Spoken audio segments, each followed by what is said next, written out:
You're watching Drake Wing Gaming. Enjoy the video.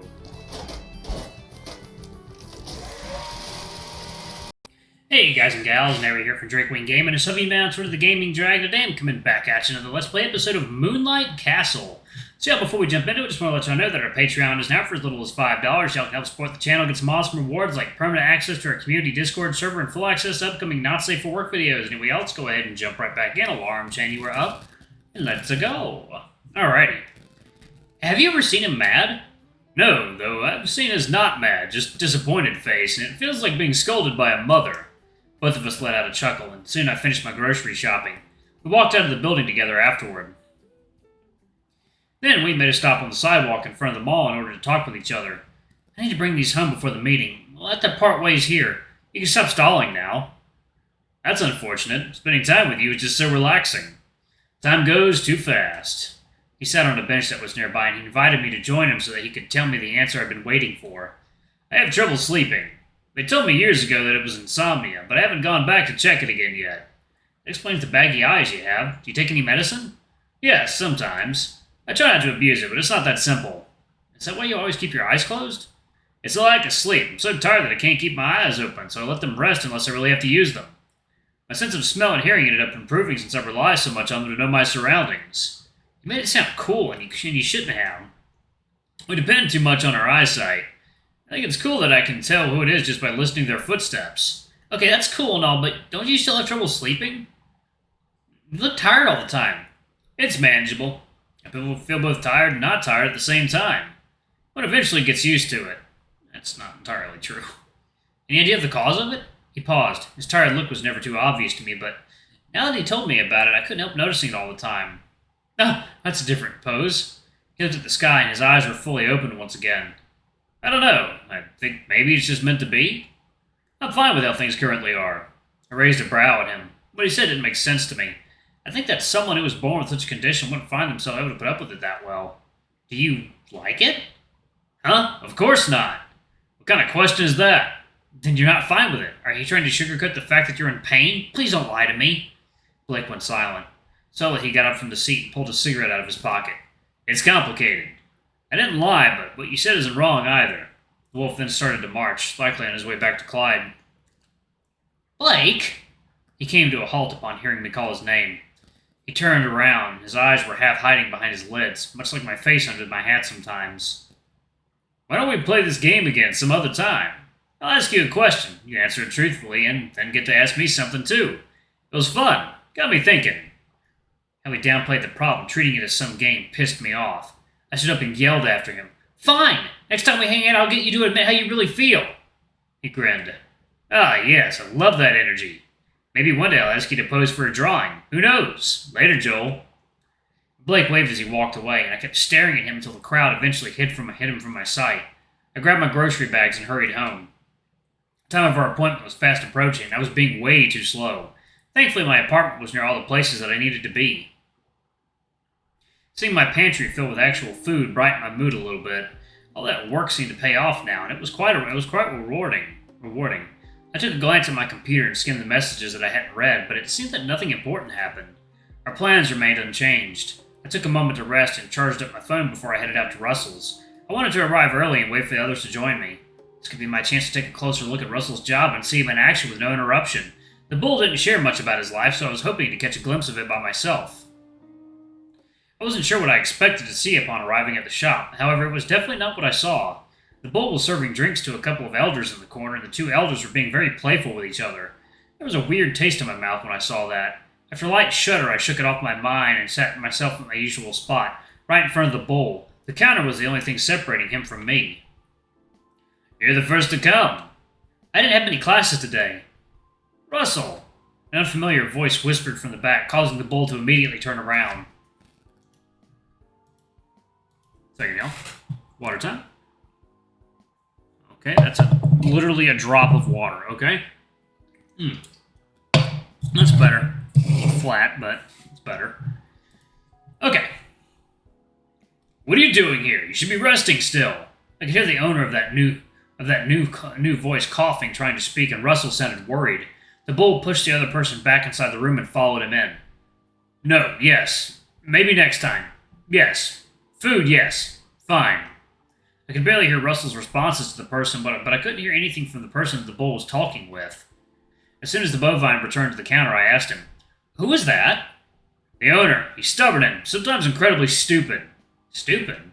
His face contorted into a grimace as he continued to speak. "If you're sick, you stay in bed and rest, not walk down the stairs for dumb reasons." Maybe it was something important. You asked him about it? He wanted to meet my, quote-unquote friends. That's adorable, just like a father would. Adoptive father, yes. Awkwardly, I tried to laugh it off. I was hit by the feeling that I'd said something that I shouldn't have, and it was hitting me like a truck. I didn't know. He didn't ask, either. This place is a family business, and the owner is also my adoptive father. He seemed nice. Yeah. I tried my best to save the conversation, but it seemed Russell didn't want to open up, and he was pushing me away. I tapped my fingers on the table, frustrated at myself. Then I rested my head on the counter and sank myself into the seat. My childhood wasn't good, Joel. It isn't something we should talk about, that's all. I tilted my face back up and met with a cup of hot chocolate. For me? On the house. You'll like it. And I stared at the shaky reflection of my face in the drink before taking a sip. The warmth surely helped to ease the stress that had been piled up on me. However, rather than repress my feelings, I began to vent them out like some drunk guy on a Saturday night. My father abandoned me when I was young. Mom took on both roles and raised me alone. It wasn't the best, but neither was it the worst. I wasn't trying to compare myself to him or say that my childhood could be worse than his. Rather, I was just trying to express that I could understand where he might be coming from. Sometimes I wonder why. What pushes a man to leave everything behind and disappear just like that? Maybe he had a reason? I even wanted to meet him and ask him about it, but I could never dare to speak to him about it with Mom. It's not easy to deal with betrayal. I know that myself. Mom started dating this guy, and everything became so much worse. I reached for my cup to have another sip, but it was already empty. They say it's easier to speak when you're drinking. It seems you've been bottling up your feelings. My ears flickered at his words. That might be true, but I wasn't looking for advice right now. When did we swap our roles? I was trying to hear you out. Bartenders can't mix their personal life and job. The ability to stay neutral and impartial is an essential quality in our line of work. I felt defeated. Russell was way harder to pry into than anybody else. Nothing I'd said worked. If you were to ask me when I wasn't working, though, things would be different. That was the light I needed. That was the light I needed to see at the end of the tunnel. My body bounced right up from the counter. Can I? I mean, if it's not a problem, of course. Yeah, as long as you keep everything that happened here a secret. I have my reasons. Oh, sure. I wondered what the reason was, but I knew that he wouldn't tell me. Maybe he didn't like to reveal that he was adopted. Honestly, that didn't matter to me, but I was still too afraid to say anything. What if my assumptions were wrong? It'd be the most embarrassing thing I did this year yet. Someone's thinking. I snapped away from my thoughts and back to reality as I felt the big arms wrapped around me and the giant fluff brushing the side of my neck. I turned my head a little to see and found Ryan's face squished on the counter. It was as if he was trying to peek at my face without bothering me. Yeah, I bet. Gently, I pushed away the dork and fixed my posture in the process. Today, I didn't get to hang out with much with anyone, and I got busy with a couple assignments. What about you? How was your day? Did you manage to join Clyde? I shared with the bear almost everything that happened, other than the affairs with Dylan and Russell, which I promised to keep secret. Second, y'all. Water time.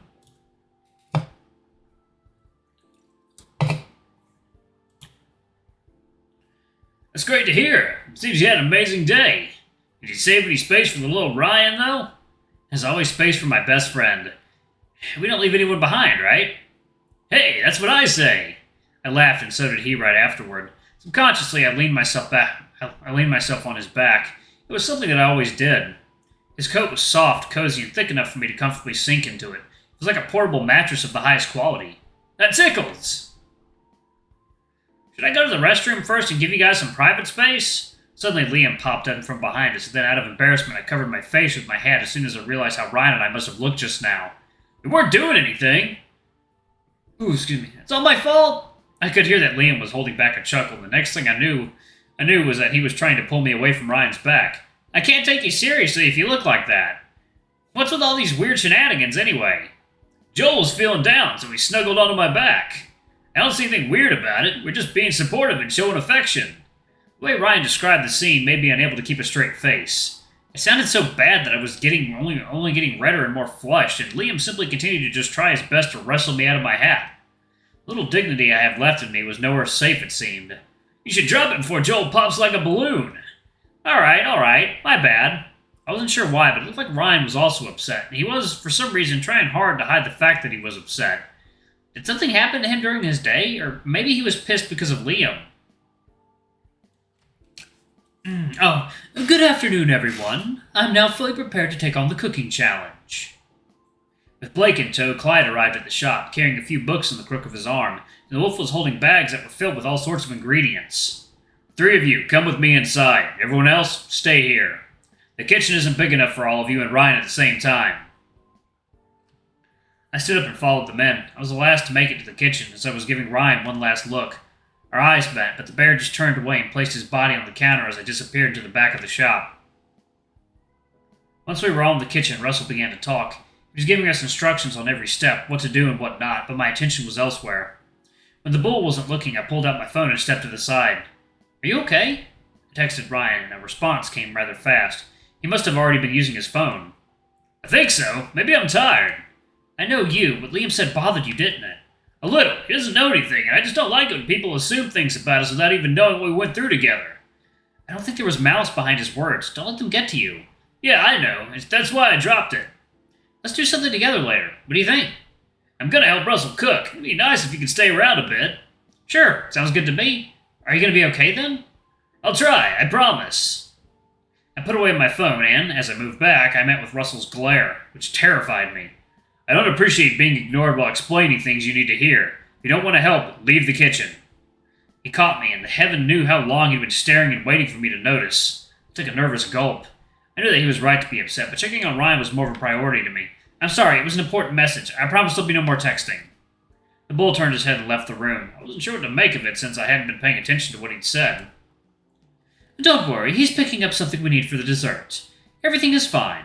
Clyde's words reassured me and kicked away the idea that Russell had ditched us. Try to be more mindful of others next time. I don't believe Russell would stop you from using your phone. Give a word and I'm sure he would have waited for you. Yeah, I can see where you guys are coming from. What's this big deal you're making it out to be? Joel's the type to ignore someone on purpose without a reason. I know that, and so do you, but Russell? He's joined us for less than 2 days and hasn't had the time to get to know us properly yet. People ignore me all the time, and I don't really care.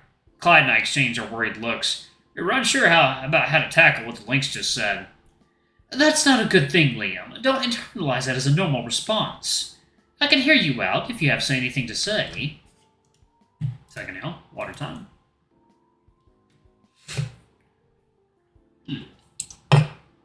Alrighty. I grabbed Liam's arm and plopped my head down on the lynx's shoulder. Yeah, what did I tell you? Today's your day. Okay, I get it. We can talk about me. Liam shook me off and took a few steps backward. His paws were raised and made into a wall standing between us. Russell came back briefly to put the missing ingredient on the counter and, once again, disappeared. I felt Clyde's hand on my arm. It stopped me from going after the bull. The dragon probably knew what I was having in my mind.